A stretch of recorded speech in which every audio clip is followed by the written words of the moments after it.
offering our collective salutations to the Almighty, respected dignitaries, distinguished delegates, educationalists, and researchers. Welcome to the Technical Session 1, presenting on the theme, Global Perspective on Human Values. Every nation and every community has its own cultural values, shaped by generations of traditions and lived experiences. Yet beyond these, there exist universal human values that form the very foundation of our shared humanity, values that are gradually fading from everyday life across generations. Today's technical sessions will offer a global perspective on what truly constitute human values and why they remain more relevant than ever. In an era driven by rapid technological advancement and artificial intelligence, it reminds us that our greatest strength will always lie not merely in intelligence, but in our human quotient, our capacity for compassion, integrity, empathy, and selfless service. Our first speaker for today's session is Dr. B.N. Narasimha, a distinguished educator, author, and visionary who has dedicated over 5 decades to advancing value-based education. As the chief mentor of Sri Sathya Loka Seva Gurukulam group of institutions and the first chancellor of Sri Sathya Sai University for Human Excellence, he has been instrumental in establishing more than 20 educational campuses that provide completely free value-based education to thousands of students.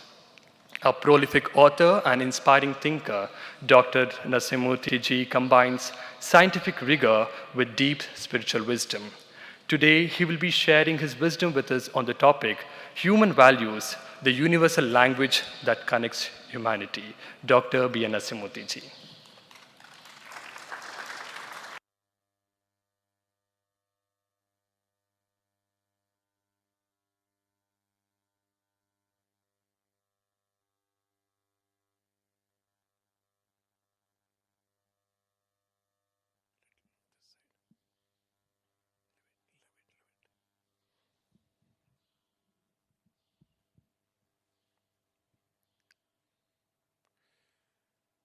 I would like to first greet every one of the delegates from various countries who have made it here.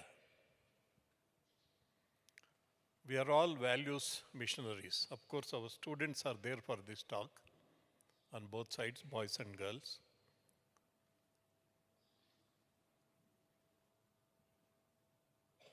You have been doing a wonderful job, but at the same time, a thankless job. See, this we understand.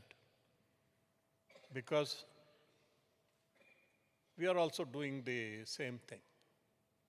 People around us may not recognize, but this is the most important job for anyone, not only a teacher.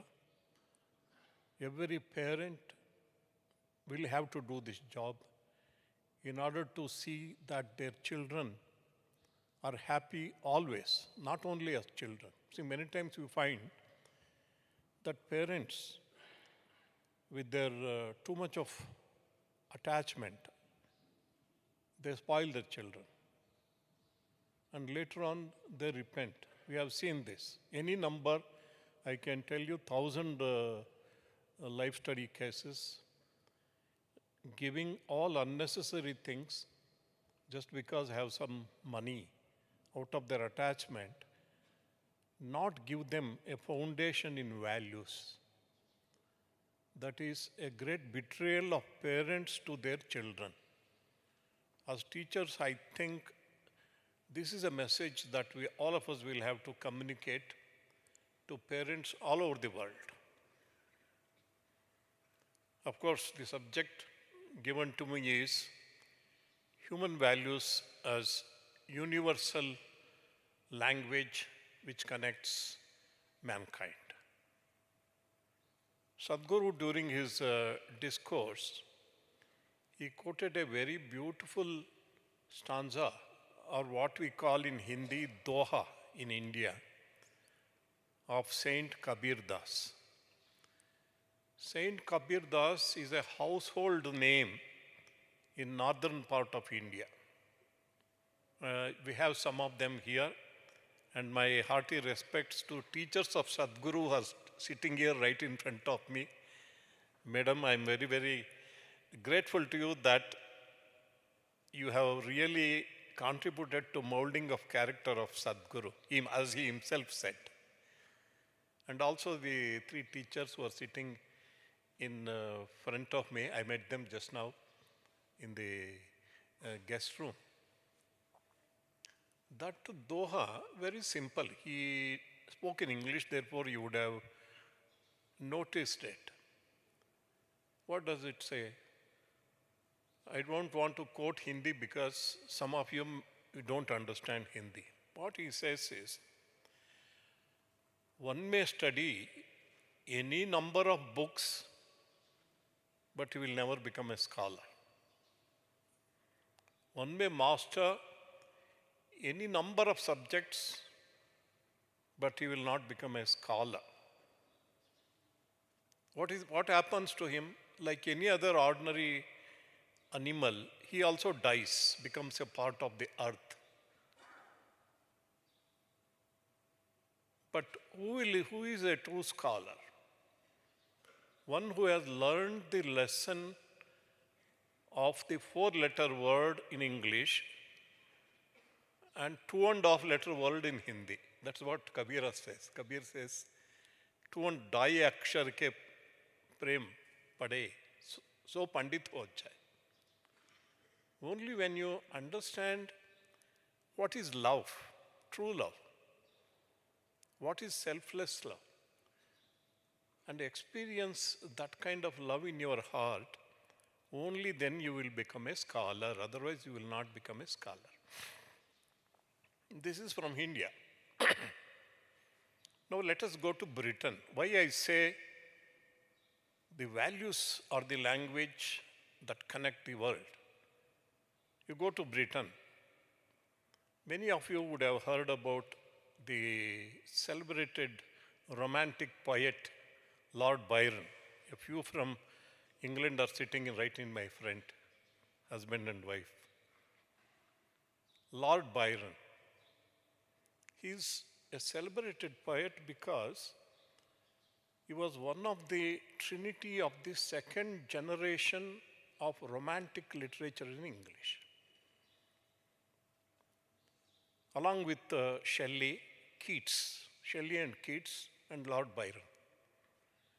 One interesting thing about them was all three of them were so emotional. Their emotion was so strong for their bodies, all of them died very young. Byron, for the sake of students, I would like to tell all this kind of story so that they give some attention. For you, it is not required. Lord Byron died at the age of 32. Shelley at the age of 29. Keats at the age of 25. And today, I am speaking about them in India for what they created during their lifetime. And it was Keats who said, John Keats, at the age of 25 died. Before that he said this sentence, a thing of beauty is a joy forever. See, this is quoted across the world. And I'm talking about Lord Byron. Lord Byron's personal life was highly scandalous. But in what I'm going to tell you, you know his lofty idealism and his lofty reach as a human being to reach the pinnacle of what human beings can become. He asked 4 questions. He said, these are questions of value for human beings.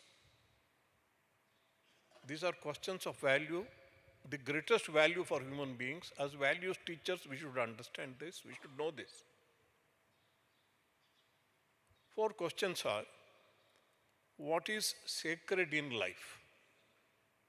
Second is, what is the spirit made of? When you say spirit, he means the third dimension of the human personality, the first being body, second being mind, which everybody recognizes. The third is the soul. He meant by that spirit. Whether you believe in spirit or not, human values need to be practiced. But when you believe in the spirit, it becomes easy for you. Of what is the spirit made of? Second question. The third question he asked was, what is worth living for? And fourth question, what is worth dying for? There are four questions. Babu, 1 minute. Because somebody should stop me from speaking when my time gets over. Okay. And he said, the four questions, answer is only one. What is it? Love. That is what Kabira said. That is what Kabir of India said. This is what Lord Byron of Britain says. And this is what the thinkers, noble people in any continent, Africa or America or Australia, anywhere they say this. This is the supreme value. Love is not attachment. Love takes many forms. The highest form of love is universal love, selfless love, which is the existential truth of all our existence. And then it adds meaning to our life, and it adds moral value to our life. Therefore, that is the highest value. That is how it is a common language. Because there is a tussle in every one of our hearts, young or old. For very young kids, it may be balastavat, krida saktaha, they say, they are immersed always in playing. Except them, when you start thinking, you get into adolescence. See, the problem with young people, when they get into adolescence, I also see some psychology experts among you, therefore you know it better. I would not like to talk about it. But they have to be taught how to handle the mind. The crux, I'm not talking about very small kids whom we teach. For them story, dance, drama, they also, if we are role models as a teacher, they will copy us. They will copy us. But when it comes to the adolescence, why I am talking about this is, all of you know that we have published books, 15 books on values education. Be good, say good, do good. That is up to 12th class, from pre-nursery till 12th class. Now we are going to publish similar books for the university level. One will be released tomorrow, I think, during the valedictory function. You have to address the psychological needs of children. See, that's important. Small kids, they need only love and nothing else. If you are very loving, you need not have to teach them anything. They'll learn everything.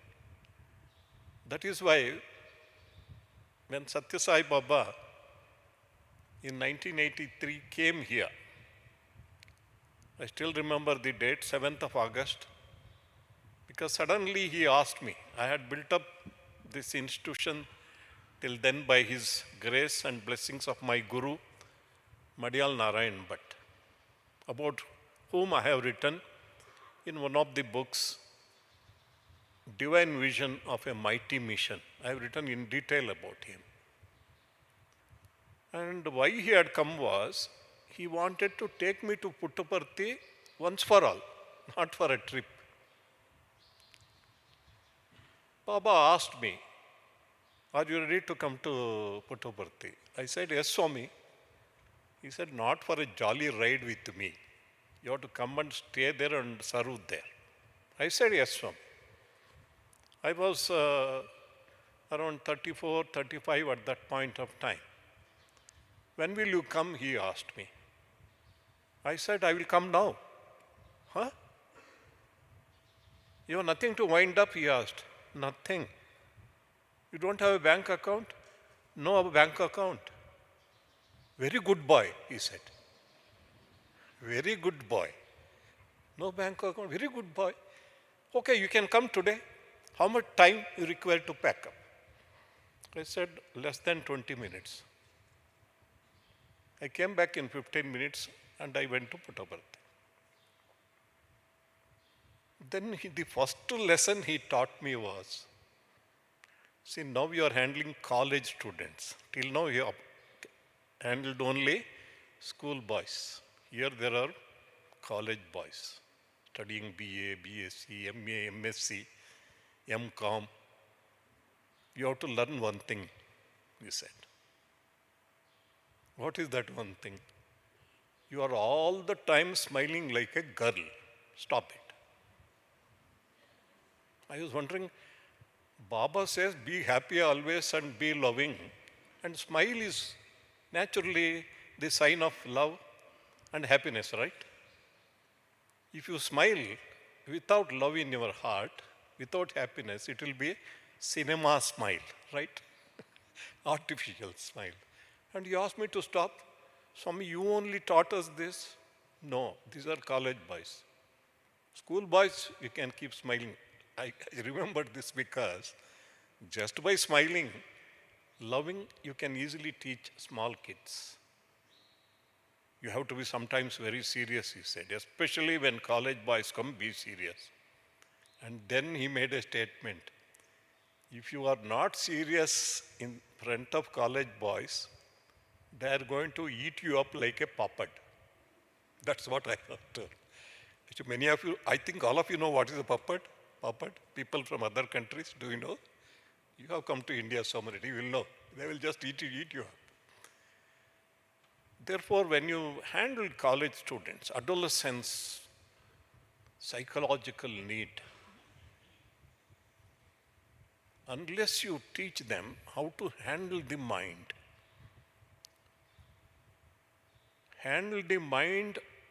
with real happiness, not as a struggle. See, this is a big, huge problem. Adults and boys and girls are already undergoing a struggle. You don't add struggle to it. The best way to handle your mind is by being happy all the time. No, sir, it's so difficult. You ask them, do you enjoy playing games? Yes. Play games. Be happy. That is the physical level happiness. No, the question they will ask us is, my mind is always going towards the lower pleasures, sensual pleasures, body pleasures. I get attracted to the opposite sex. How will I handle this? Many students, thousands of them, because I have been warden for nearly 10,000 students all my life, because I was only warden.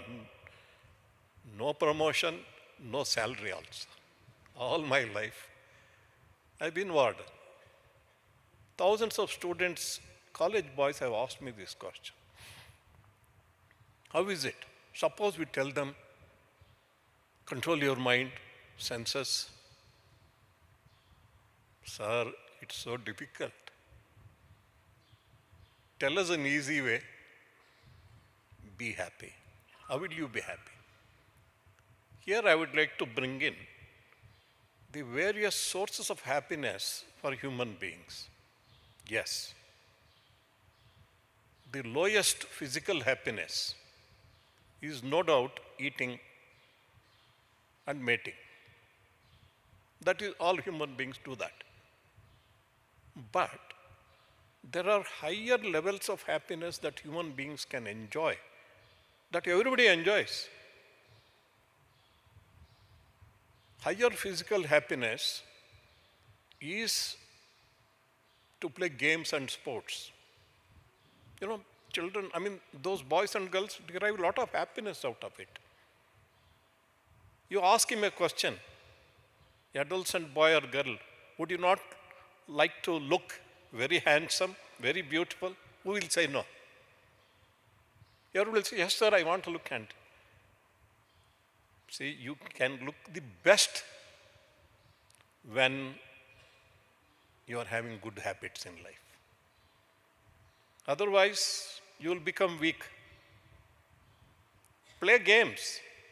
Watch Wimbledon tennis. Watch World Cup cricket. Whatever you like. Hockey. Oh, yes, yes. Out of 24 hours, after all, you are sleeping for 8 hours, 7-8 hours. And then on your bath and your own maintenance, another 3-4 hours. What is left with you is only another about, say, 14 hours. Out of that, keep yourself happy for, say, 1 to 1.5 hours every day by playing. And for looking handsome, build your body well. They will like it. Build your body well, very well. Many people have asked me, sir, you are 82 years, how you look so young? I will tell you, the secret is I played and played and played as a young boy. Cricket, badminton, table tennis. So yes, you can be happy. See, when you are playing games, when you are enjoying happiness, watching a great match that is happening somewhere and you are watching on the screen, your mind will not go to the lowest level. You already controlled it. You have controlled your mind. And that is higher physical level. The next is emotional happiness. Suppose as young people, they cultivate study of some good literature, good novel, good drama, good poetry. You can derive emotional happiness for 1 or 2 hours, even more. You can be happy that way, right? Even Albert Einstein, the great scientist, he was fond of one novel of a Russian great author by name Dostoevsky. Brothers Karamazov, very great novel. I read it any number of times. Later on I came to know Albert Einstein always went back to this novel whenever he was feeling little low in life. So you get emotional happiness. You sing. Music teacher is sitting. Our Sadhguru's music teacher is sitting there. You sing, you feel happy. You listen to good music, you happy. When somebody loves you, are you happy? When you love somebody, are you happy? All this is emotional happiness. Spend some hours of the day in being happy emotionally like this. The next level, or equal to emotional level, is intellectual happiness.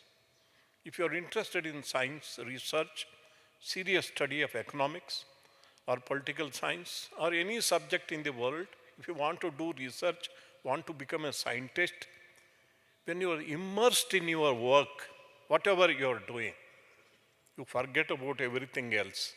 You are in tune with the working of the whole universe. This is not only for students, for anybody.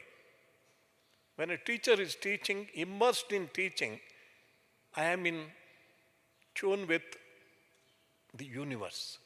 Because universe, every work is happening. I am a part of it. I forget myself. Or do some serious study, serious research. Or do something to come up in life.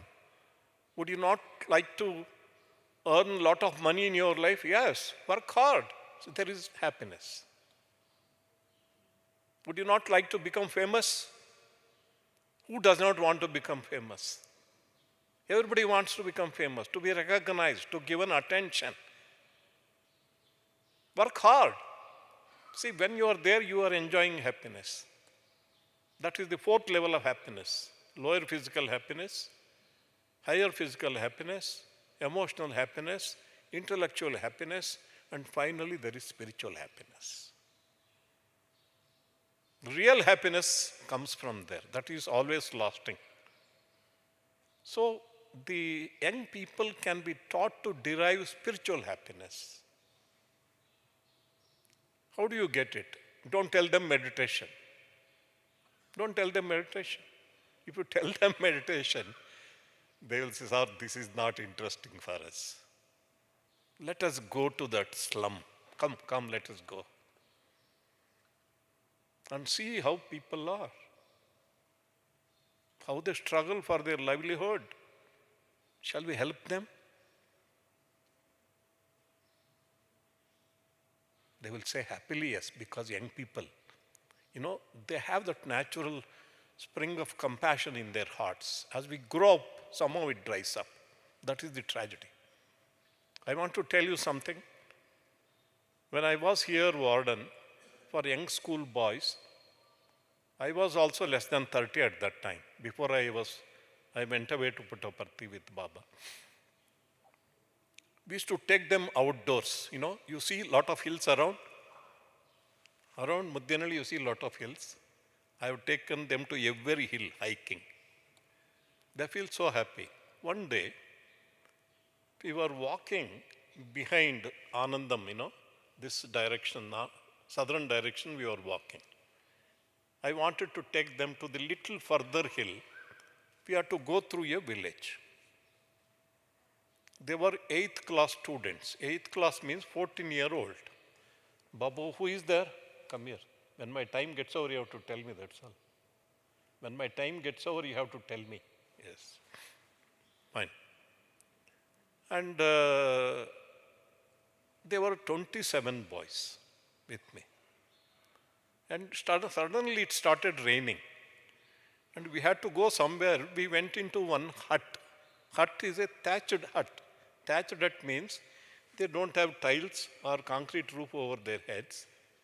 It's only some bamboo sticks. Over that, some kind of grass. Both father and mother had gone out for work. Daily laborers they are. Only one girl of 6 years, and there was a small baby in the cradle. And she was looking after that baby.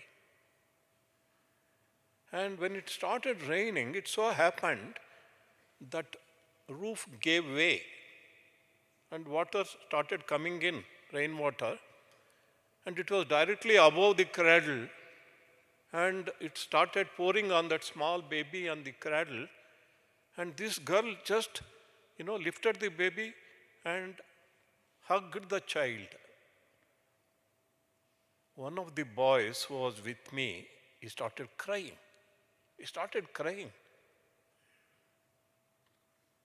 I asked him, what happened? Sir, can we do something for them? See, that is a child's heart. That is a boy's heart. That is a girl's heart. What do you mean? Can we build a house? Immediately I said, yes. But one condition. All of you should stay back, sacrifice your vacation and stay back.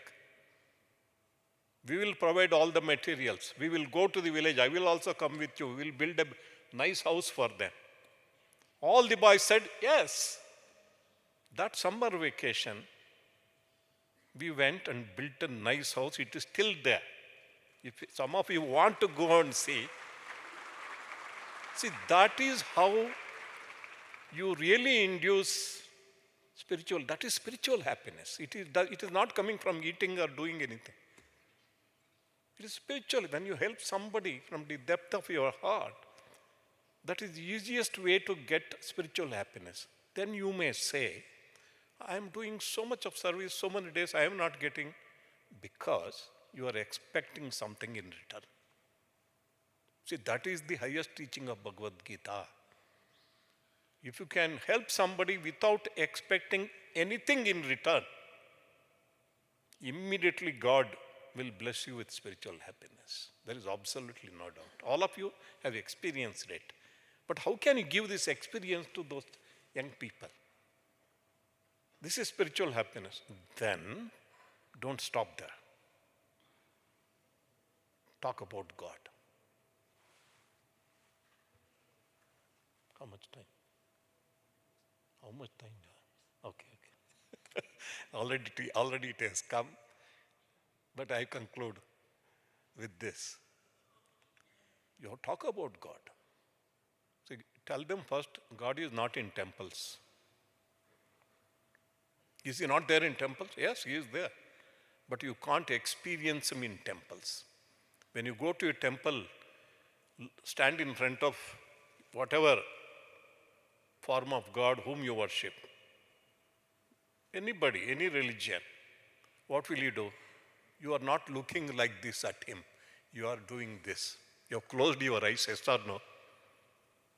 You know, when you go all the way thousands of miles, maybe you go to Jerusalem, say, Golgotha. You want to see the place where Jesus was crucified. What you are going to, you're not going to open your eyes, keep your eyes open. You'll close. Because God is there. See, then you talk about meditation. You can find your God inside you. Then it is possible. Therefore, thank you for your very patient listening, and wish you a very glorious time for you, next 2 days or 3 days, whatever you are discussing. All of you are already inspired. You are inspired many years ago. Otherwise, you wouldn't come all the way. Suppose I was a values education teacher and I was invited to Africa for a conference like this, I will tell you, at your age, I would not have gone. Now I will go. But you have come means you are so inspired, you are motivated. Now we have to find a method. If each of us decide, we will give this joy of human values to 1,000 individuals, each person, it will multiply. And finally, when it reaches a critical number, you need not have to do anything. There is unconscious transfer of values into the minds of people. But we have to reach that critical number. So then we will succeed. Thank you very much. Sai Ram to you.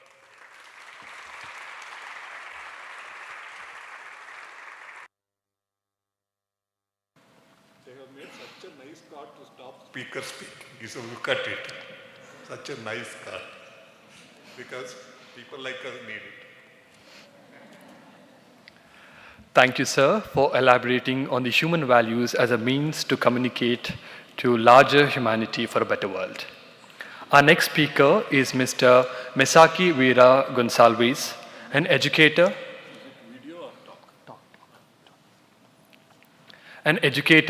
trainer, and social communicator from Ramacrisna Institute, Brazil.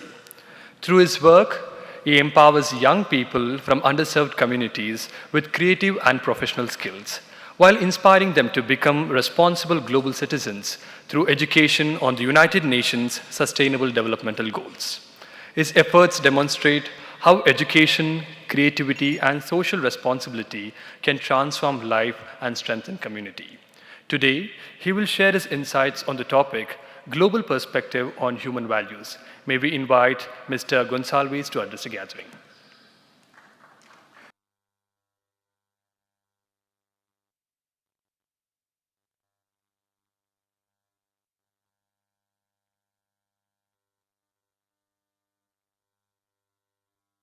Saidam, it's a great honor to be here. I'm from Brazil. My name is Mesaque, and this year, the NGO where I'm from in Brazil had the opportunity to receive the award of One World, One Family. It's a blessing. So I am from Ramacrisna Institute is an NGO located in the state of Minas Gerais in Brazil. I had the opportunity to be a student of audiovisual in that institution. This was in 2018. And 2019, I had the opportunity to become an apprentice in the program of apprentices in Ramacrisna. And then I have the opportunity to be graduated. I am an architect and urban planning, graduated. And all of this is about service above self.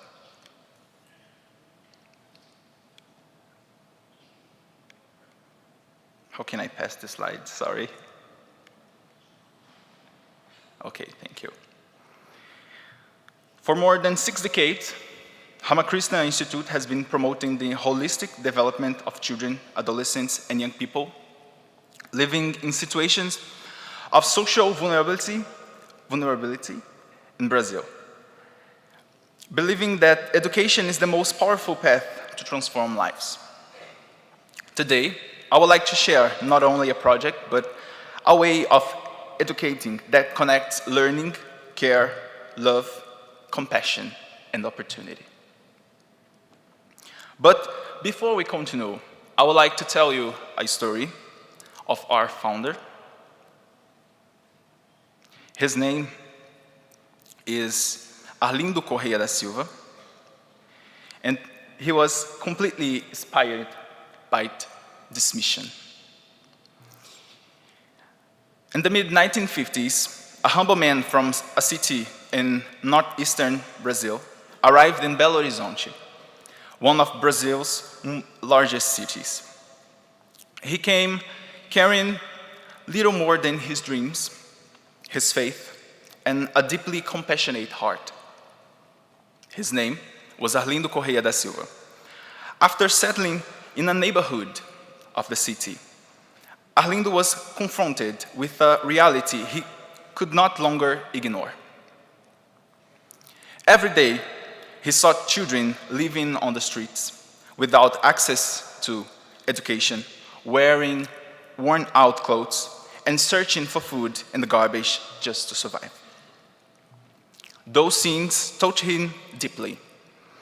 He wanted to help, but he also felt how small one person could seem in the face of such overwhelming social injustice.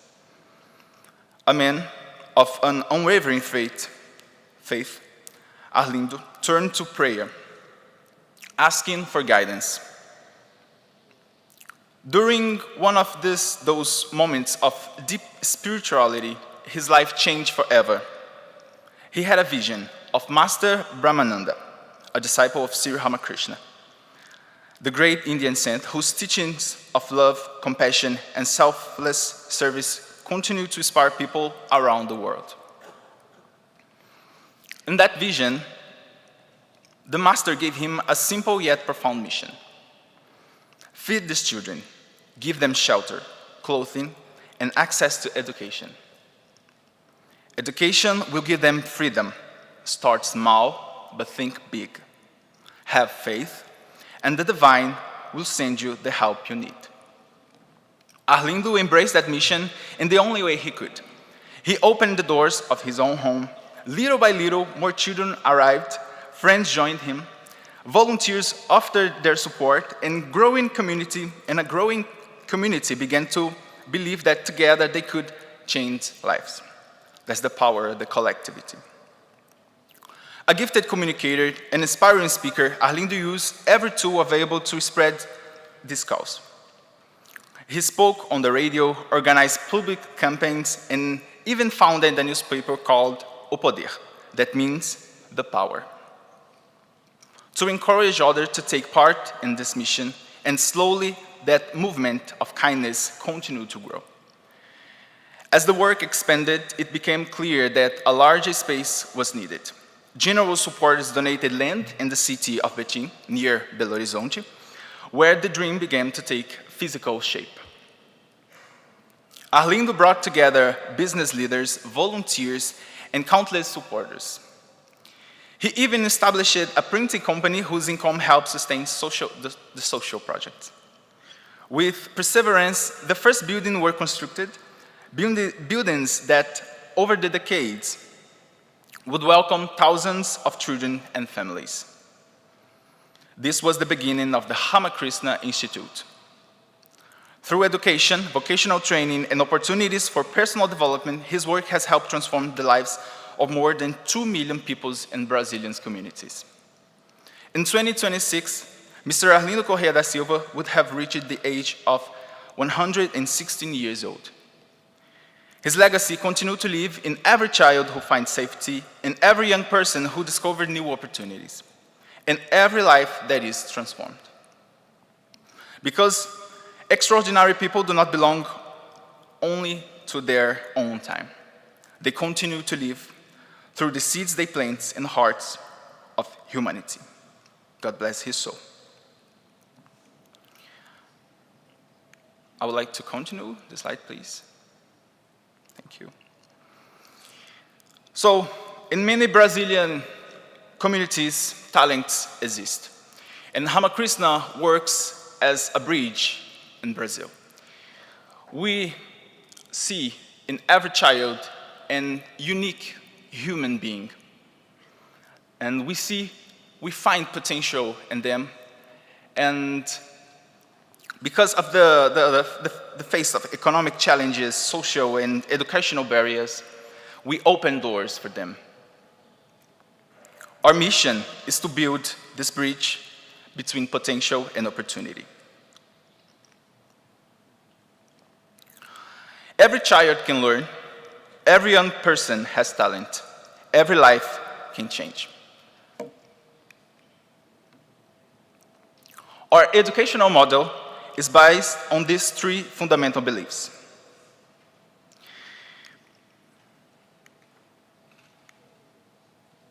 I would like to introduce you to the Ramacrisna campus. I will show you a video, our institutional video, and I invite you to learn more about our activities and how we apply values education in our service. O futuro, às vezes, parece algo meio distante, mas, na verdade, ele está aqui, bem do lado da gente. Para mim, o futuro começa com cuidado, com carinho, é ensinar, abrir horizontes, é fortalecer os sonhos e o corpo com alimento e com cultura. Muita cultura mesmo.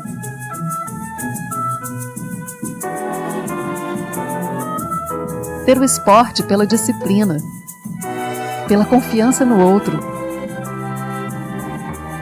e pelas boas risadas também.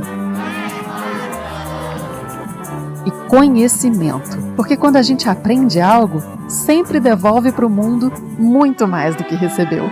E aí, a gente reinventa o futuro do jeito que a gente quiser. Tudo isso trabalhando em conjunto, porque a gente vai muito mais longe quando não está sozinho. Para mim, o futuro tem que ser melhor para cada pessoa, mas também para a comunidade como um todo, melhor para o mundo. A gente aprende mais, abre novos caminhos e dá passos à frente na nossa história e da nossa família. E quanto mais a gente aprende, mais cresce. O que a gente era ontem vira pouco perto do que vai ser amanhã. Com trabalho, com esforço e com a certeza de que a gente só não consegue fazer aquilo que ainda não aprendeu. Esse é o trabalho do Instituto Ramacrisna há mais de 6 décadas. Acreditar no potencial das pessoas, investir na sua formação humana, educacional e profissional. E quando a gente tem apoio para crescer, pode acreditar que ninguém segura a gente.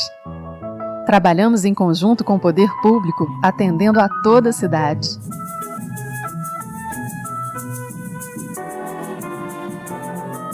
Desde 2008, em parceria com a Fundação Dom Cabral, o Instituto Ramacrisna se transformou em referência na gestão do terceiro setor, que gera reconhecimento, prêmios e que faz muito mais por dezenas de milhares de pessoas.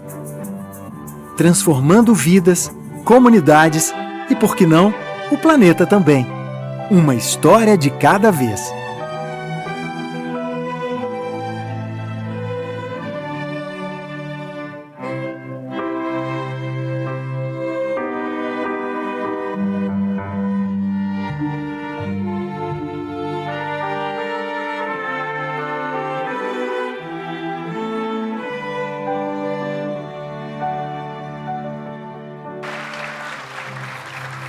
Instituto Ramacrisna. Conheça, colabore, seja parceiro, faça parte. As we could see, Ramacrisna built an atmosphere where the values can be part of it. The children, I would say that Instituto Ramacrisna is a home for children, because they can find a friend, they can find a mother, a father, a sister, a brother. And a feeling of belonging starts in their heart. And that's the beauty about Ramacrisna service. At the center of our model is education. Around it, we integrate culture, sports, technology, reading, robotics, music, and professional training. We do not treat these areas as isolated activities. They are part of a single educational journey designed to develop knowledge, autonomy, coexistence, and life projects. Education connects all the experience in the Ramacrisna campus.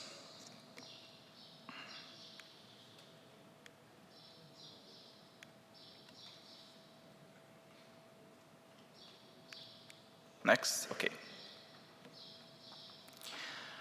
As we can see, this is our cycle of learning and the journey of the person who are part of the Ramacrisna social project. Everything starts in the childhood. We open doors for children by the 6th of age with so many essential activities for their lives, as we could see, sport and culture, music, art, and so many others. But the main thing here is that they can learn how to live in community, the power of collectivity, the love, they can find friends, and so many other values. They experience reading, mathematics, music, robots, computer science, chess, and sports.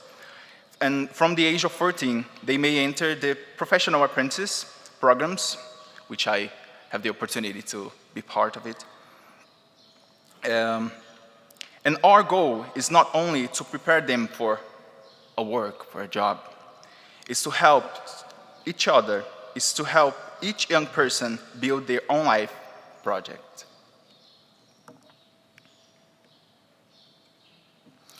And here we have our 6 principal educational principles. Each person can learn in a unique way. Every space educates. Learning is a right. Education is a shared responsibility. Living in community is also learned. And assentment means accompanying and expanding opportunities. This principle transforms daily life into an environment of continuous learning. And how does learning happen? It happens through activities participation, and participation investigates, creates, experiment, work in teams, and solve real problems. In robotics, they develop logical reasoning, in music, artists, expression, in sport, cooperation, and perseverance. In chess, planning and decision-making. In every activity, knowledge is connected to human development. So Ramacrisna is a truly place of humans learning to being humans.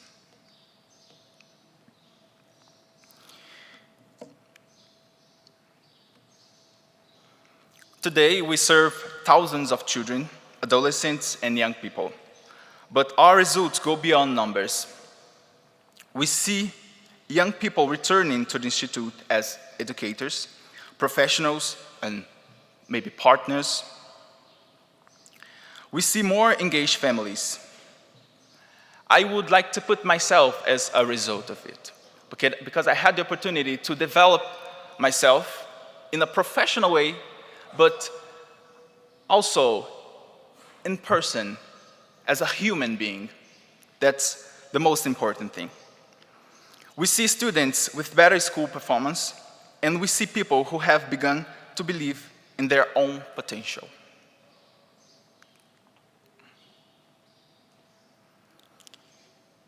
Well, education transforms lives, but it only transforms when every child has the opportunity to learn, discover their talents, and build their future. At Ramacrisna, we believe in people and create opportunities for them to discover the best in themselves.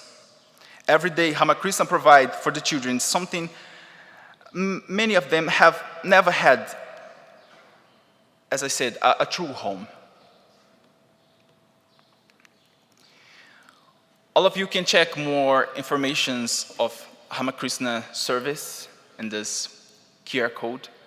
I hope our service, our work in Brazil,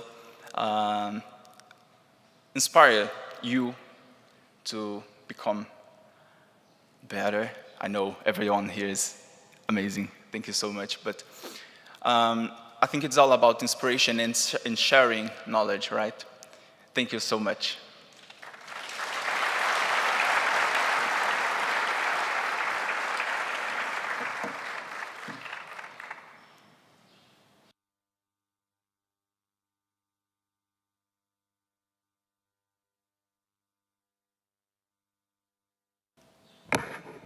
We express our heartfelt gratitude and appreciation to Mr. Gonçalves for sharing the global perspective on human values. And we request Dr. B. Narasimha sir to extend our token of gratitude to Mr. Gonçalves.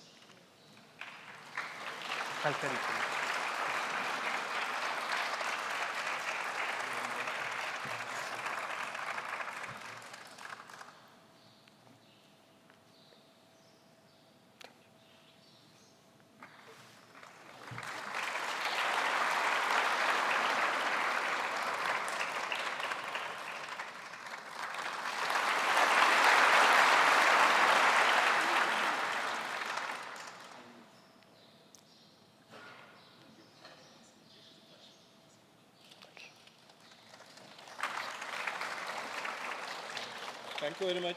Sai-ram.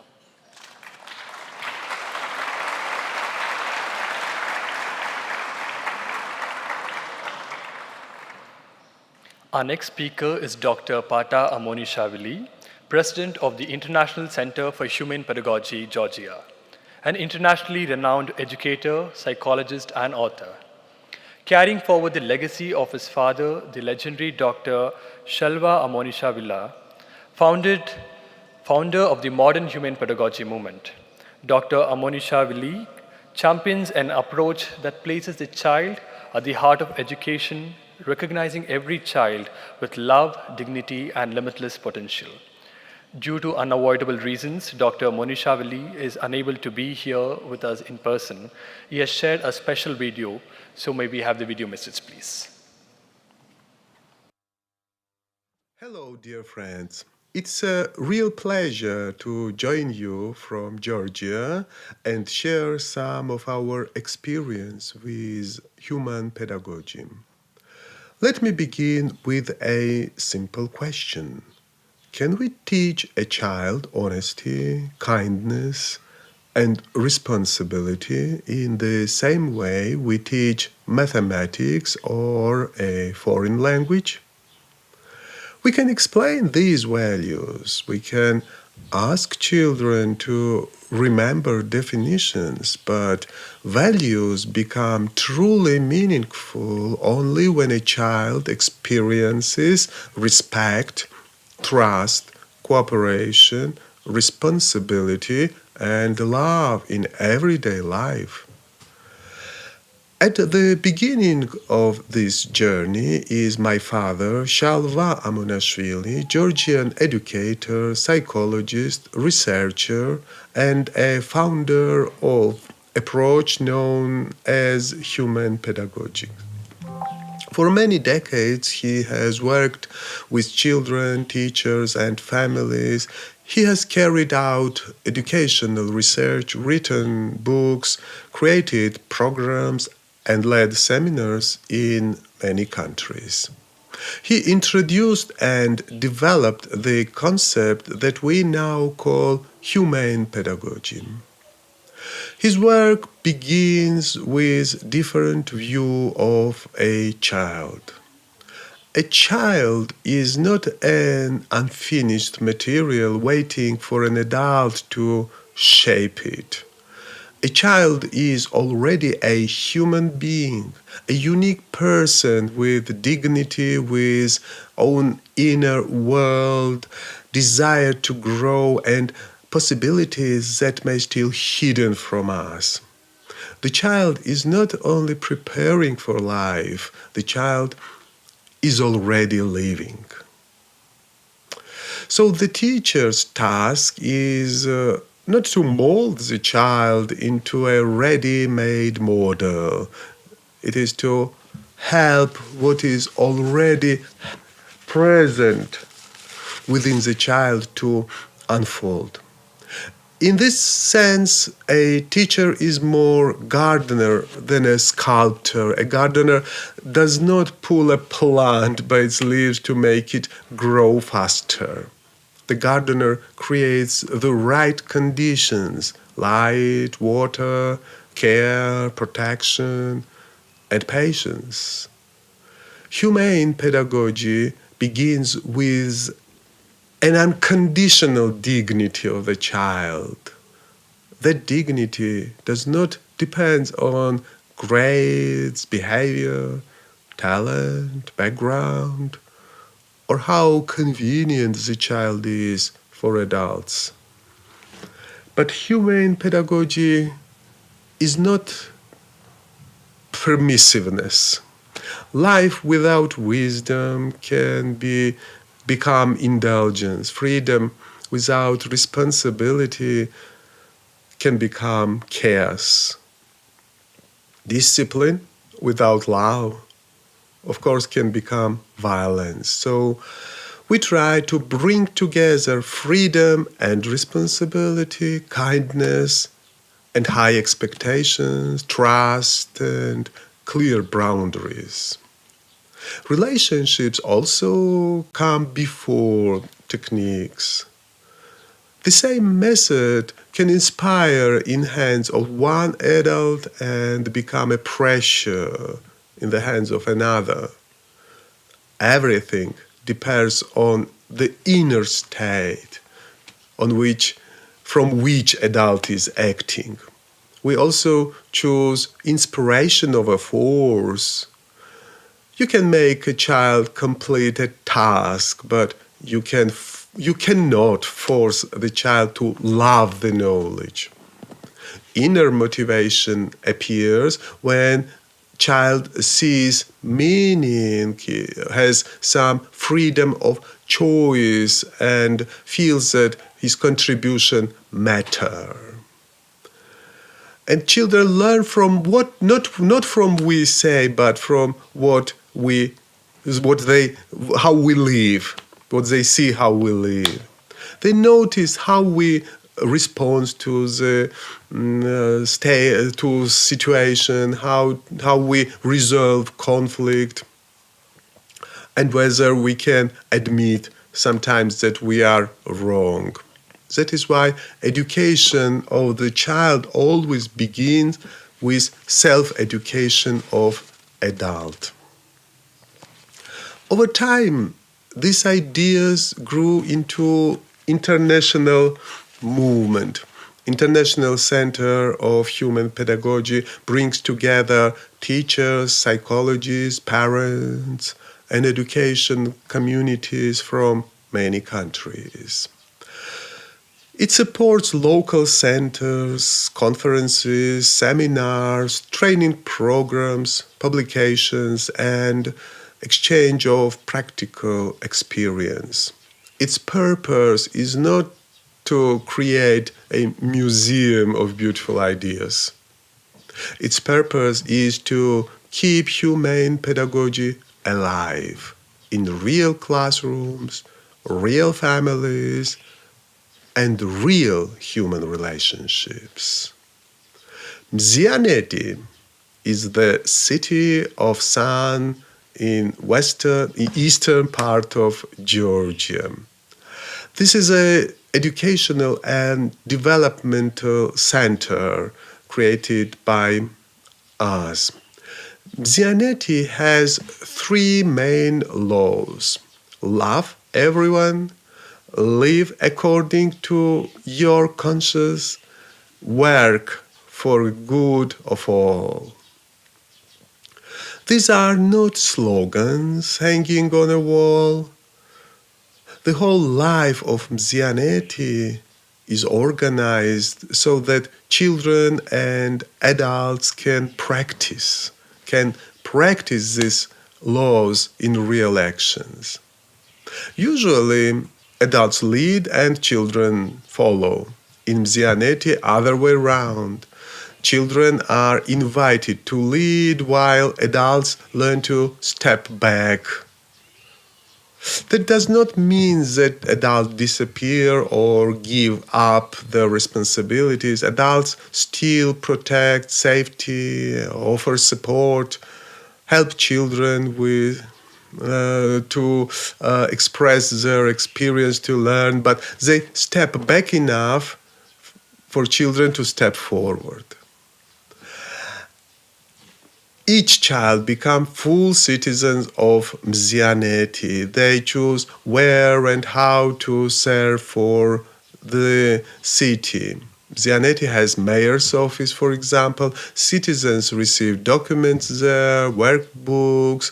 They learn about available jobs in Mzianeti and work for the good of all. For example, they can work on cafe, media center, workshop, store, university, or cultural center.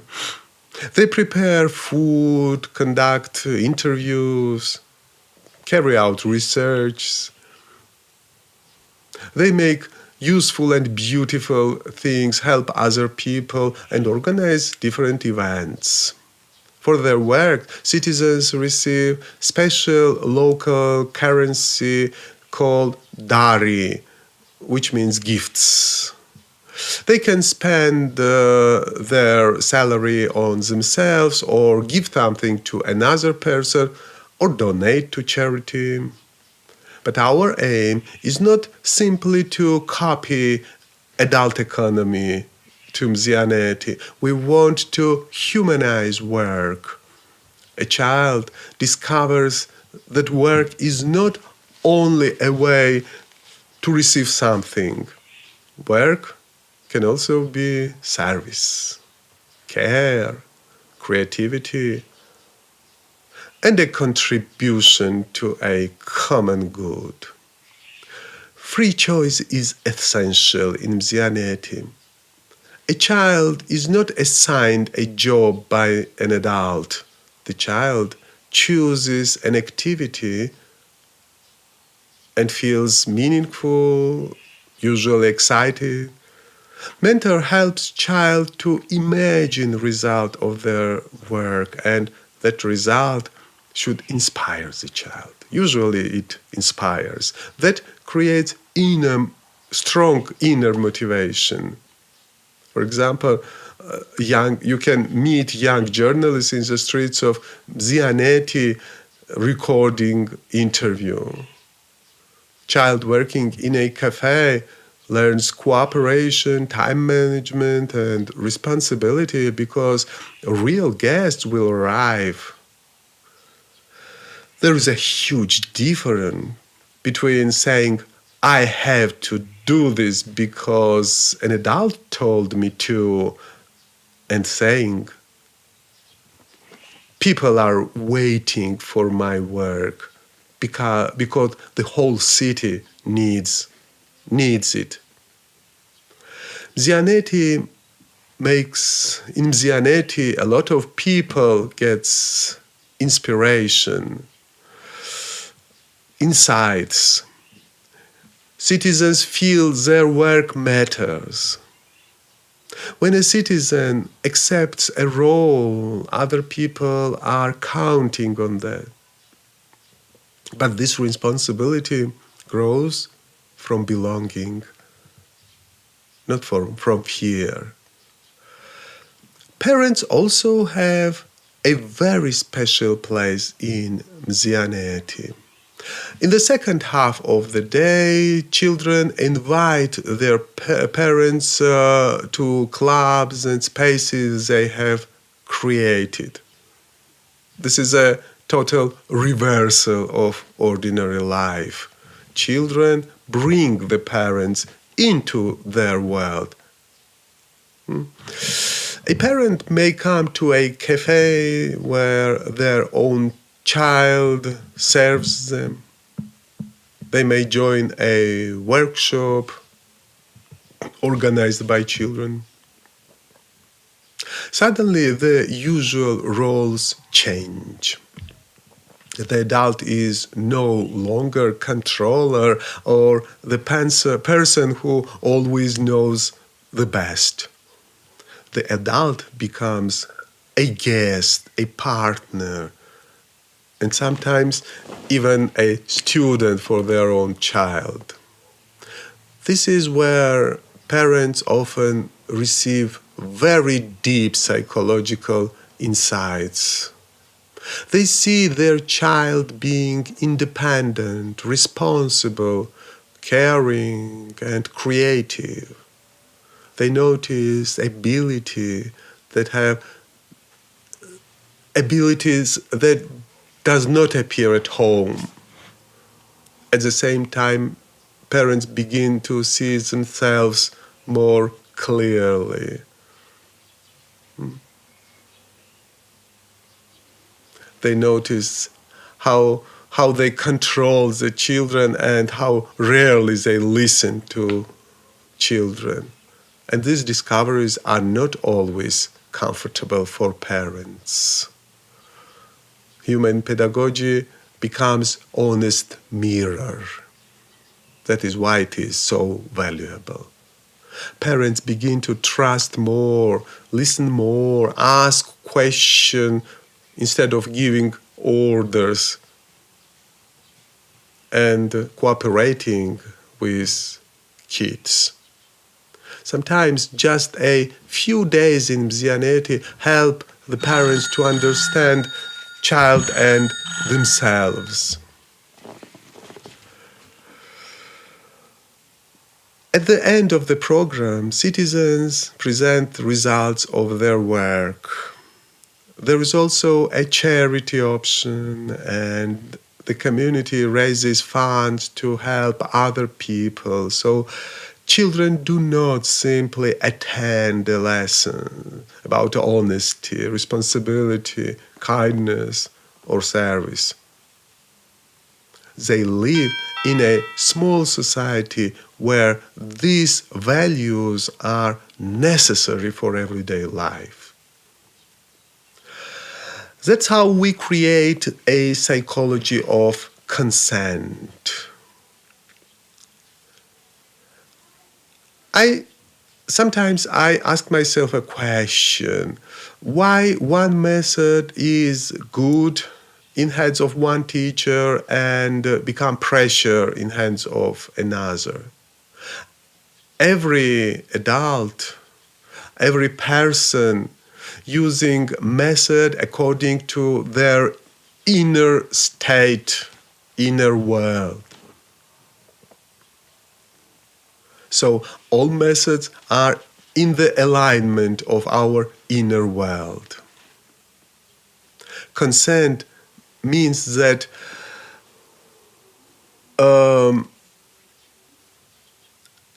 agreeing, it's not agreeing with everybody. Consent doesn't mean agreeing to everybody. It is agree with to be consent with your inner state. Act without hatred or distraction or irritation, but be calm. Accept kids. Before helping other person, I have to ask myself what state I'm in and from what state I will act now. Is it a fear, desire to control, or gratitude, acceptance, and love?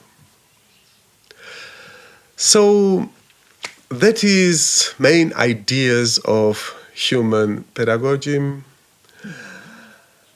where freedom for kids become responsibility. I would be happy to host all of you in Georgia at our development center to show Mzianeti.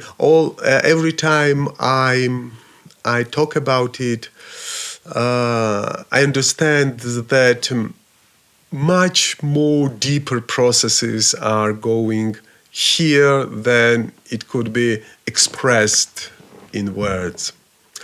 Thank you very much once again for inviting to participate to your conference, your meetings, and let me wish you all the best from the deep of our hearts in the name of our family.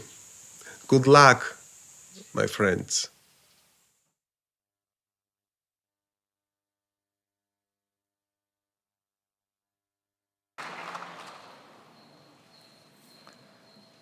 Our next speaker is Dr. Anna Vovk, Professor of Physical and Regional Geography at the University of Maribor, Slovenia. A globally recognized expert in sustainability and environmental education. As the head of International Center for Eco-Remediation, she has dedicated her work to translating sustainability into practical action through education, community initiatives, and international collaborations. Dr. Anna is unable to join us in person today. She has shared a special video message on the topic Human Values for a Sustainable Planet. May we have the video, please?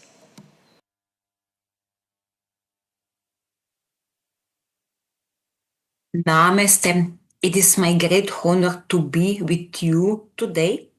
I come from Slovenia, where at the Dole Learning Polygon, we have been exploring how people can learn values through direct experience with nature, food, water, and community. So today, I would like to share a simple message. Across the world, culture may be different, but successful education always has one thing in common. It helps people become responsibility, compositions, and activity human beings. Values are not something we simply teach. Values are something we live. What is values education? Values education is much more than learning what is right or wrong. It helps people understand why their decisions matter. The process has 3 steps. First, we learn about a value. Then we accept it is something important in our own lives. Finally, we express it through our everyday actions. Real education is successful when knowledge became responsible behavioral. Global changes. Today, humanity is facing many global changes. Climate changes, biodiversity loss, conflicts, inequality, artificial intelligence, means formation, food security, and loneliness. All too these problems look different. They all require the same human qualities. We need responsibility, respect, compassion, justifies, cooperation, and critical thinking.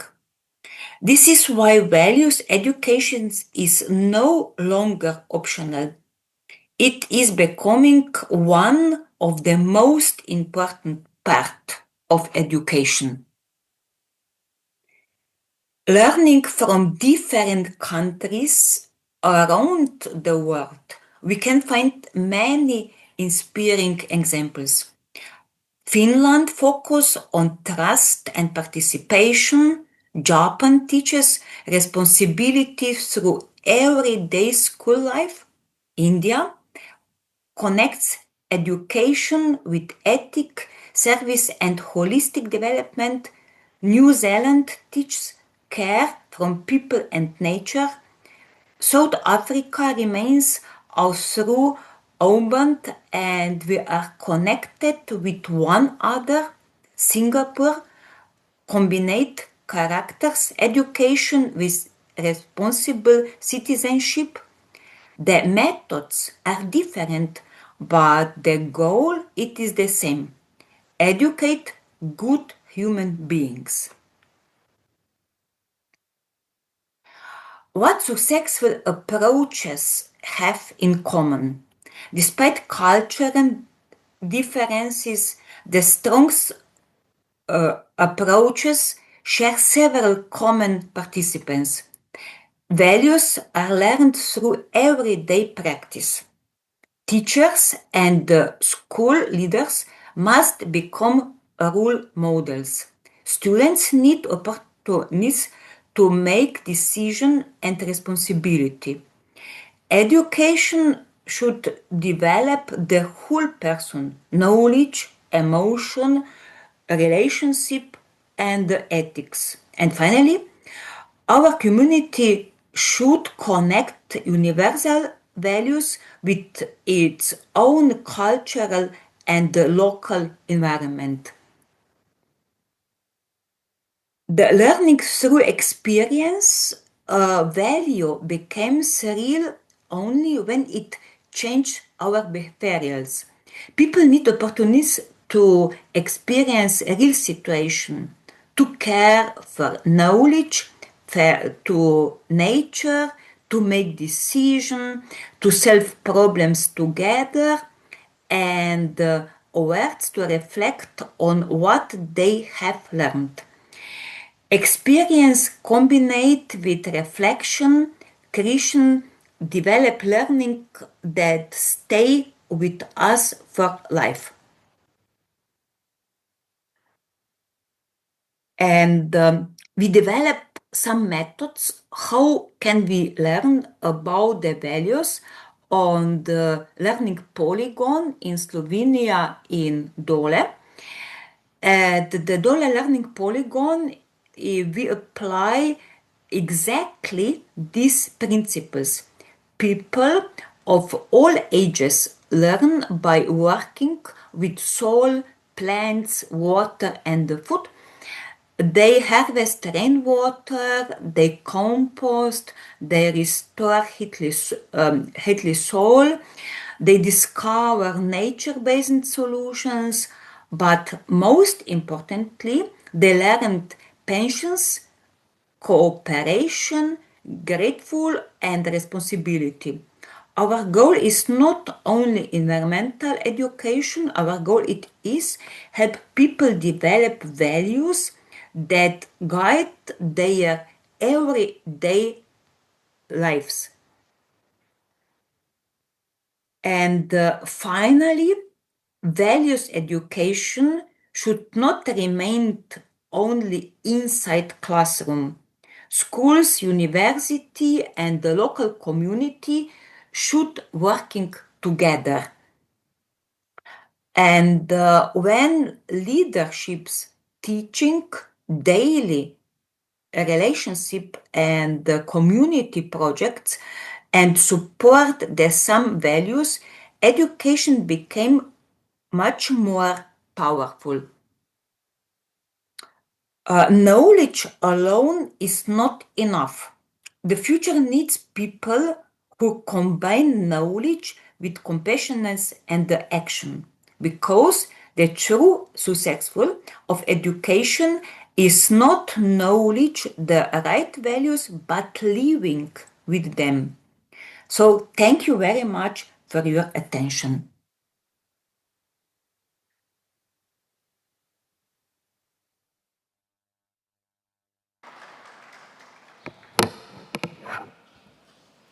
Our final speaker for this morning session is Dr. Bhuvana Santhanam, Chief Collaborations Officer of the One World, One Family Mission and Adjunct Faculty at the Sri Sathya Sai University for Human Excellence. With over 27 years of experience spanning the corporate and humanitarian sector, Dr. Bhuvana has been leading global partnerships and the mission's flagship initiative, Values Educate the World, taking human values education to educators and institutions across the globe. Holding a PhD in values education, she has also played a key role in developing curriculum, teacher training frameworks, and research. Today, she will share her insights on the topic, Human Being to Being Human, a journey through values. Dr. Bhuvana Santhanam.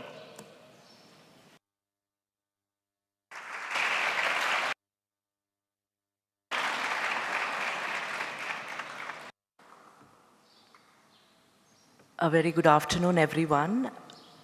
I seek the blessings of the Almighty. I promise I won't be too long. It's lunchtime again. Yesterday I was between you and your tea, and today I'm between you and your lunch, and I apologize for that. I want to start with a story which was part of a case study when I did psychology in graduation. And this story stayed with me ever since, and it touched my heart very deeply to see how small acts of kindness, compassion, patience goes a long way in the life of a child. There's a student by name Maya. It's a true story. The student by name Maya, she was in grade 3. She was a very silent child in the classroom. She never spoke much, in fact, never interacted with her friends, and at the most, she would only smile. When teachers would ask questions, she would never put her hand up. All the teachers labeled her as selectively mute. And they told her parents, I think she has some LD issues. LD is learning disability issues. So maybe you should put her in a special school. I don't think she is fit for mainstream education. But there was this one teacher, her beloved Mrs. Rodriguez. She never spoke to her even once, but she saw something in this girl, something in her eyes. This teacher was her drawing teacher. What she noticed was every time Maya would draw, it used to be one of the best portraits, it used to be one of the best drawings in the class. So she tried engaging with Maya, but she didn't want to cross that boundary because she realized there's something which is stopping this student. What she started doing, she started leaving little sticky notes, little piece of paper. Of course, those days there were no sticky notes. A little piece of paper on her desk before the class would come in for the drawing class. So each student had their set places in the art room. She started leaving little post-its or these little notes which would say, your drawing which you submitted yesterday was fantastic. Then another day she put a little note saying, you have such beautiful eyes. Then another day she put another post-it, which said something else, etc. But she just kept leaving it. She would never look at her. She didn't expect an acknowledgement for those little notes. Few months later, as the class was walking out after their drawing class, the teacher was still there, the children were walking out, Maya walked up, didn't smile at the teacher, gave a little note back to her and walked out. And the note said, "Today my cat gave birth to a kitten." That's all. That was her first interaction with the teacher through that little note. Cut to 15 years later,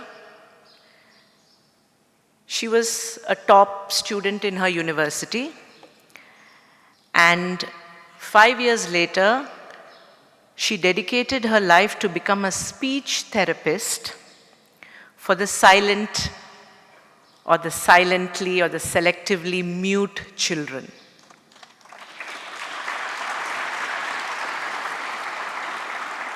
And I want to read the post-it which remained on her desk. It said, which her teacher, Mrs. Rodriguez, had put on one of those drawing classes. It said, "Your voice matters even when it is silent." That was the note, and she took that note, which was still there after she became a speech therapist, which reminded her every single time that it is about the heart and this is the game of the heart. So when compassion and patience came together, it brought about dignity and confidence in this little girl who grew up inspired to help others like her. And in psychological terms, we call it emotional intelligence. So today I wanted to start with this story to say that how everything is about emotional intelligence. And what is emotional intelligence? It's the ability to recognize, to understand, and first manage our emotions. Mrs. Rodriguez could have easily said, like her other faculty members, she could have easily said, oh, she's a useless girl, she is selectively mute, let's put her in another. No, she didn't do that. So what does it do? It teaches us self-awareness, self-regulation, motivation, empathy, and social skills. And these are all various aspects which Goldman in 1995 explained. These are the kinds of concepts which he explains. So IQ may open the door. So think of it this way. IQ will open the door, but it is EQ which will help you navigate through that door. It will help you cross through that door. And it helps us become who we need to become on the other side of that door. So the skills which help us notice, which help us be who we are in the classroom, whether it's primary, secondary, middle school, high school, university, it doesn't matter. Student is a student, a child is a child in the classroom. So it is up to us when we enter the classroom, to first understand that every student is different. Every student comes from a different background, and therefore, how is it that our IQ will match our EQ and we are going to deliver ourselves in the classroom? We are not delivering a content. Content happens, skill happens, fine. You have to complete the syllabus, but what comes both together when we there, that is when values are lived, because values without emotional skills will stay theoretical. Emotional skills without values can be misused. So together they form character. Let's see how. Because human values are EQ lived. Because emotional intelligence, it gives us the capacities to notice, to name, to regulate, to connect, and to influence. Because human values gives us those capacities, that direction and that meaning when we walk into a classroom. So simply put, EQ is like the engine and values is like the steering wheel.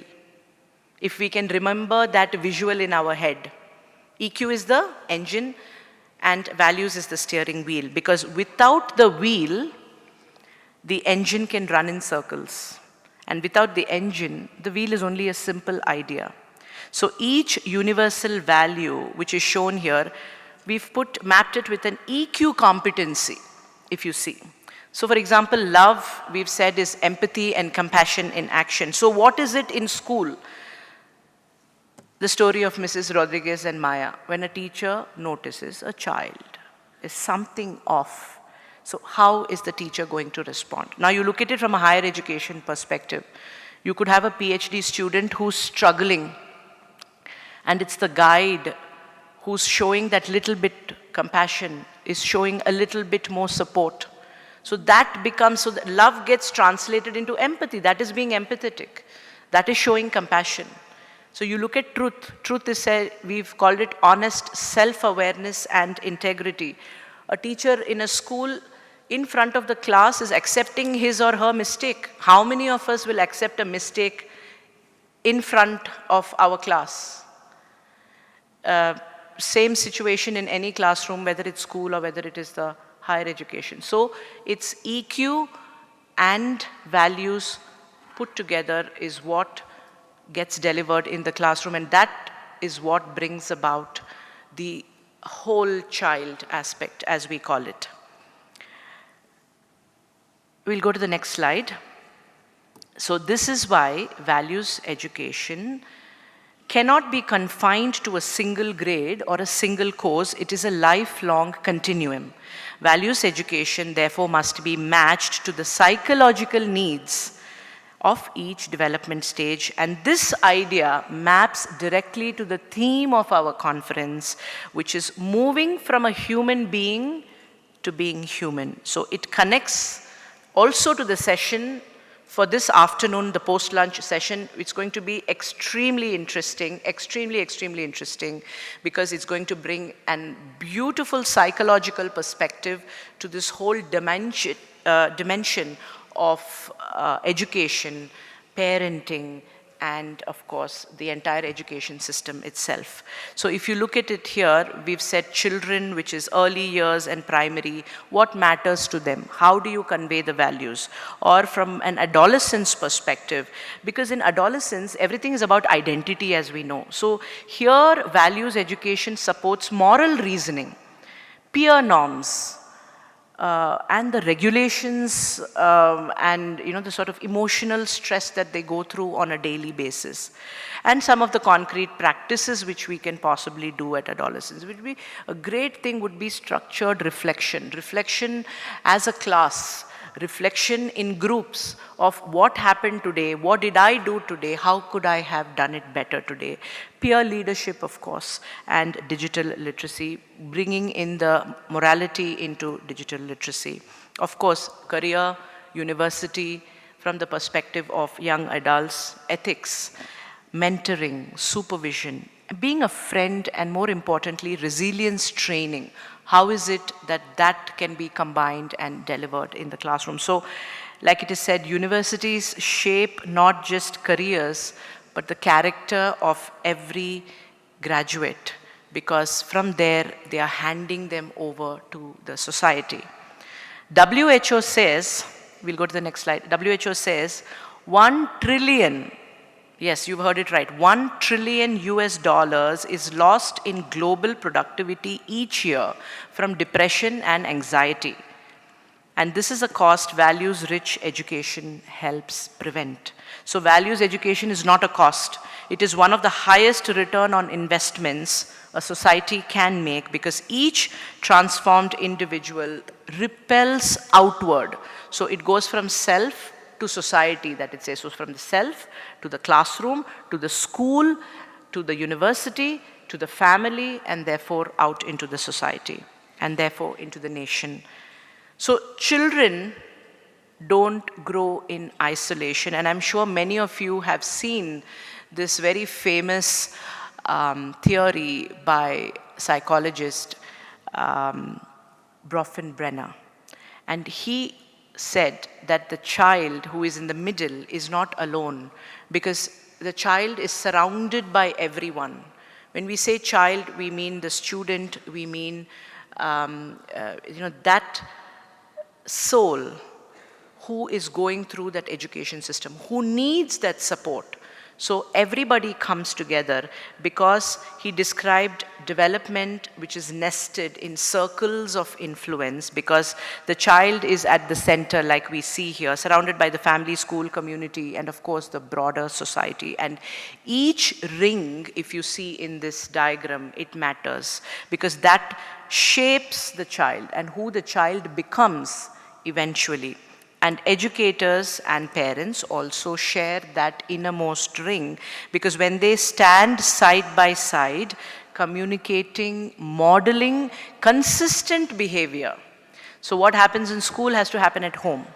It can't be, anything different. So when that consistency happens at school, that is why we call it the tripod of education, right? We say educators, students, and parents is the tripod, and it is so important because, for example, if a child is anxious in school for whatever reason, and the parent is able to reassure the child at home, there is an emotional balance. And that's where sometimes in today's day and age of the digital madness that is there, we tend to forget. And we have here delegates from South Korea, and I'm sure many of you know. Please go and Google this. In South Korea, the government has made something called happiness prisons. It's a happiness prison because students are not coming out of their bedrooms for months together. Food is pushed in to them, or they open their doors for a few minutes and the food is taken. There is no interaction between the child and the parents. This is at home. Children are not going to the schools. There is a huge problem in that country. So, because the parents are going out to work, they're not having time for their own children. So the government said, we are going to open these happiness prisons. So how does the happiness prison work? Happiness prisons, they work where the parent can self-enroll into that prison, which is a small 3x3 room without windows, so that the parent can experience what that child is experiencing who is locked up in that room. Massive psychological trauma. This is what is going on. We were in the US a few months ago, New York Times front page. Please go and Google New York Times emergency rooms, hospitals, 5-year-olds. And this was a national story, New York Times. The front page, that day it didn't have any war coverage, it didn't have any political coverage, it didn't have any top news from the world. It had the problem which is going on in America, where it was a national reporting, which means from east to west, north to south, the reporting was done, which said that the emergency rooms, or ERs like it is called in the US, the emergency rooms are filled with 5-year-olds wanting to commit suicide. What does a 5-year-old know? That is the generation we are living in today, and that is the world we are living in today, and that is why this urgency. Because the moment each one of us are realizing what is going on out there and the impact, because like we say, it's one child at a time, one student at a time. And 20, 30, 40 years from today, like we all know, this is in the history of mankind, this is the youngest, sort of age group that we are living in as humanity. More than 50% of the world today are young. So in 30 years from now, when we are all not going to be there, and all the students who are sitting here, who are aspiring teachers, who are all seated here, it's their generation, and the school students around the world, it's going to be their generation. So what are we leaving? What are we going to do 20, 30 years from today? So it's around the world, in every single country, there is poverty of emotional intelligence. There is a poverty of values, and that is why this is so important. And for millions of children, just like Sadhguru told today, it's that one teacher whom we will remember. It was that one Mrs. Rodriguez, for that Maya who became a speech therapist to help students like her so that they will not suffer. We move to the next slide. So this is just a slide to say that across decades of psychology, one truth always repeats. So whether it was Vygotsky who taught us that learning is social, whether it was Albert Bandura who showed us that values and behaviors are absorbed through modeling, whether in classrooms, in your lecture halls, students learn not only from what we teach, but from how we live and what happens. As we all know, in a classroom, when a teacher, when an educator walks into a classroom, this is especially for all the young ones who are already teaching in the classrooms of our own campuses and of course around the world. Science has proved that when an educator walks into a classroom, 95% of teaching is non-verbal. It's how you walk in, what is the energy that you're carrying, the aura, how you twitch your eyebrow, what is the tone that you're talking in. 95% of communication in a classroom happens non-verbally. It's only 5% which goes in through the ears. So what have the psychologists said from generations is what you see on the screen. John Hattie spoke about the single strongest influence is the achievement and what is discussed in a classroom and how the teacher interprets it. If you look at this slide, it speaks about, therefore, the shared guardianship. How, again, the child is in the center and how the classroom and the home become sort of an intersection over there. Because children see adults collaborating with respect, they're going to learn with respect. If the student is going to see that their teacher or their educator or their head of department or whoever is going to talk not in a very nice way about their colleague, that's what they're going to learn. Because this is all about modeling. And because when these two spheres overlap, and what happens at home and therefore what happens in the classroom, children are held in that one circle of care, because for the child, they don't know. They are trusting their educator in the classroom, they are trusting their parent, because what is happening these days, which we all know, and why is the rise to all the mental health issues? One of the reasons is also because parents have outsourced parenting. Sadhguru always says that. They've handed over their responsibility to the school, if it's a residential school, or if it's, they are going there. The maximum number of time in a day that a student stays in the classroom, therefore it's outsourced. Which means that educators also become parents, especially for the younger grades in school.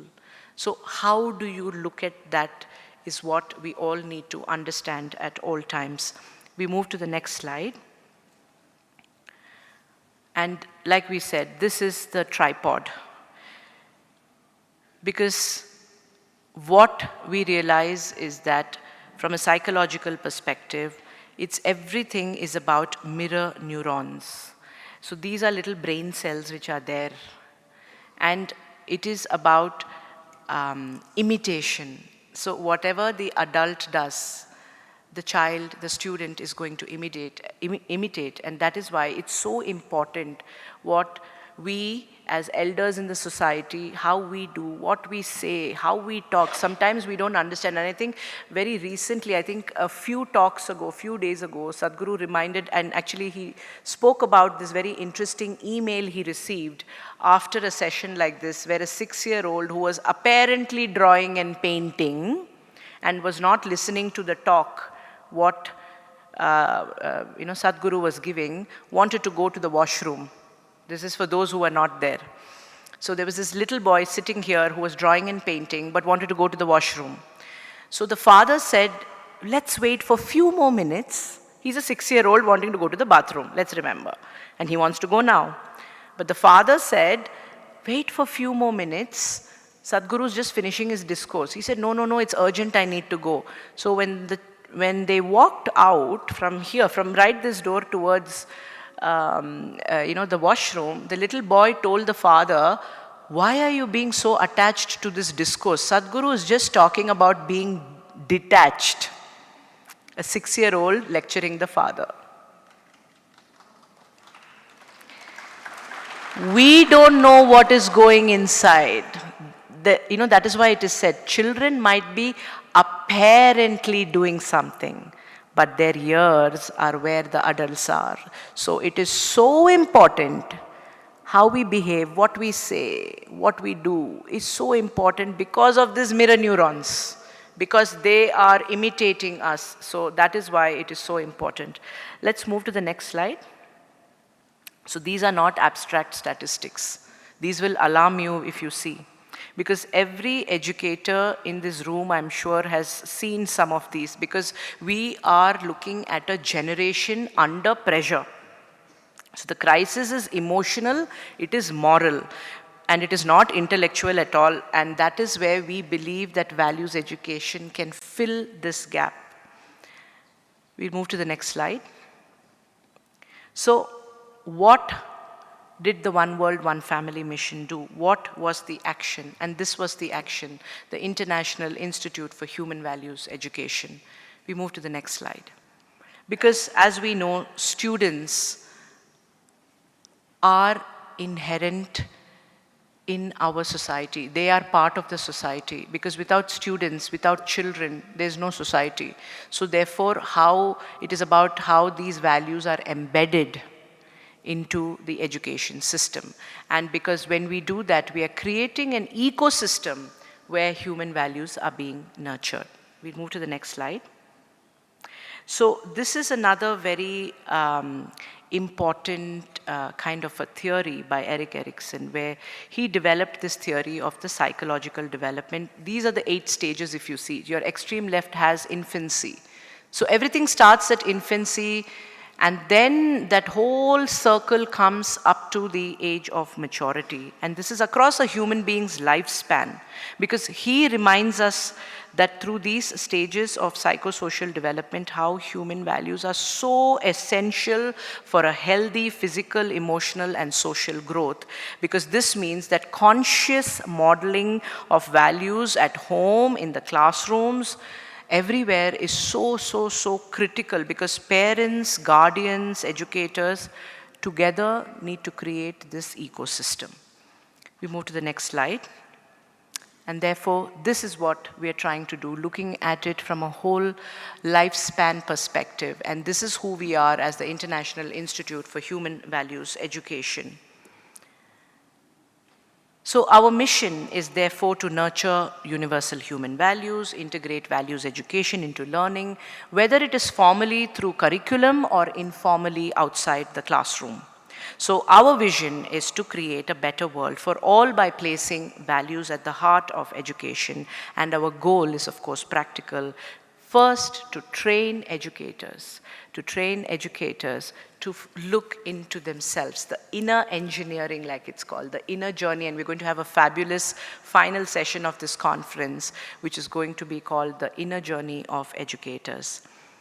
Our work rests on these 4 pillars as an institute: empowering educators, the value educate the world, which you've also seen the video about today, and the Institute for Human Values, which is an online platform, which is in fact, that was one of the first initiatives we took during COVID, when people were all around the world locked in their homes, and anxiety, depression, etc. were on the rise.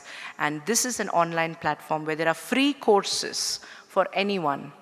So we have courses for management professionals, we have courses for educators, it's called mindful teaching, it's called dynamic parenting.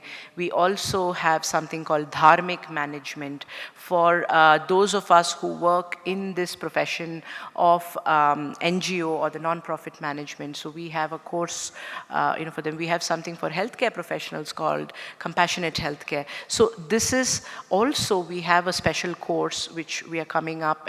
Some of the modules are already online. It is called A Scoop of Self-Help for Teenagers from 13 to 19 years. So these are some of the courses. It's an open platform. You just have to register and take these courses. So please go ahead and register. And there are some, these have been curated by wonderful educators and psychologists from around the world, including some of the Harvard professors. So please make use of these, of the website. We move to the next slide. So this is the secret if you call it, to nurturing human values at the end of the day. Because it's about the application in the society on a day-to-day basis, and how is it that we are living it day in and day out, and every moment of our lives, like I call it, every scene moment. When you're inside your house, when nobody is there, it's different. But the moment there is a second person, you are seen. So how is it that we project ourselves is so important, because children must see that these values are applied in real solutions. And therefore, this series of books were created: Be Good, See Good, and Do Good. And we spoke about it yesterday as well. We move to the next slide. So we've got 15 books modeled on the 10 values which are universal to humanity. Here's a quick look at the books as well. The next 2 slides, they are at 3 levels. The younger years have teacher workbooks, and these have been already translated into about 22 languages. And this program actually rests on 5 key components. It is the value matrix, there is a tripod model, and there is a student's workbook is there. Of course, the teacher handbooks are there, and of course, the assessment modules are there. So if you look at it, under each of it, the key concepts and key theories are brought to life, which will make it very easy for educators and parents to bring it all together. And each stage, if we say, they build on this so values can grow with the child's development. We move to the next slide, please. And we start with the matrix. This is so important when we start, especially in a new country. This is the first thing that we do. Can you move to the next slide to just so this is an example we've taken. So truth. What is this matrix all about? The 10 values are taken, and all the way from age 3 to 4 to grade 12, and now which is extended to the 4 years of undergraduation, one value is taken, and how it is progressively imparted or taught, or the concept is understood to the student, to the child. So what does truth mean to a 3-year-old? What does it mean to a 4-year-old, 5-year-old, 7-year-old, 10-year-old? We move to the next slides. Yeah, so this is the preschool to grade 2. This is grade 3 to grade 5, for example. That truth then, once they reach this age of say 12 and 13, they learn to understand the difference between truth and honesty, because it's different. As they grow a little older into their adolescence, then they learn about the difference between that and integrity. What does it mean by integrity? And by the time the student actually comes to grade 12, it is the truth about themselves. Why am I here? Why am I born? So this, as educators, as elders, as to-be teachers, or those who are already educators, it is a sacred responsibility which we have in our hands, is that we are nurturing a generation. We are nurturing students. So therefore, it is the responsibility which lies in all of our hands. We move to the next slide, please. So, like it is said, each educator is more than a deliverer of content, because society may measure a child in its test marks or examination marks, but history will measure each one of us as human beings, and how that one Mrs. Rodriguez helped Maya. So how many Mrs. Rodriguez are going to be in the society, and how many more Mayas are going to be built, who are strong, who are compassionate, ready to serve the society. Next slide, please. So we want to do this before we go for lunch. It's exactly a 30-second exercise. Please close your eyes, all of you. Remember the educator you truly saw when you were in school, who believed in you. I'm sure one name, one face has already come in front of your eyes. Before you believed in yourself, that teacher believed in you. That Mrs. Rodriguez knew that this Maya is going to do great things. Recall what that teacher who's in front of your eyes made you feel, how they helped you to become who you are today. Now ask yourselves, whose life will remember you this way? Which student, which child is going to remember you this way? Every day, the well-being of society and its future, therefore, passes through my hands. And that affirmation, please open your eyes. And that affirmation is so powerful because somebody believed in us. So 20 years down the line, a whole generation is going to remember us. And they're going to say, it was that one teacher who made me feel good. So thank you all very, very much for this patient listening. Thank you for being here with us today. And I promise you it's going to be 2 wonderful days of discussions and engagement. Thank you so much.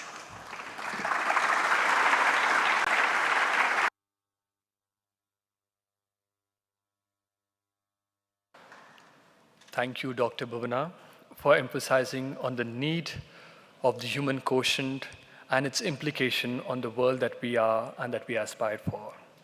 As we conclude this session, we have been reminded that while cultures, traditions, and societies may differ, the language of human values is truly universal. May these reflections inspire each one of us to become ambassadors of human values education, nurturing generations who are not only knowledgeable, but also compassionate, responsible, and committed to the welfare of all.